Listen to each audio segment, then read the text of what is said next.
Assalamualaikum sama gars yi électricien yi foog ñuy waxtaan ak plombier yi parce que bon yenn saa dañuy bokk bâtiment doo leen gisante wala doo leen xamante donc conséquences yi nii lay def quoi li mooy conséquences yi man jiitu naa ko def naa sama frottage ba pare ba tirer sama fil léegi moom ñëw na fii la def kii bi genre boîtier plombier yi seen boîtier xaw ma coffret la tudd xaw ma seen boîtier yooyu donc léegi je suis obligé amul garaawul amul kii damay éliminer sama conduite yi xool fro yi jéem a xool fan laa koy déplacer parce que courant ak ndox defal le maximum ba ñu sorante carrément boo amul choix rek amul jaaral fii dagg éliminer sa alimentation yi éliminer kii jéem a tegaat beneen installation bu bees bu la dara jaral plombier bi jaar fi ngay négocier sa fil sa type ak tibam jegante jamais de la vie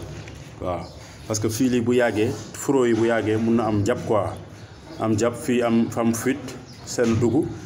waaw nga lax kër ga nag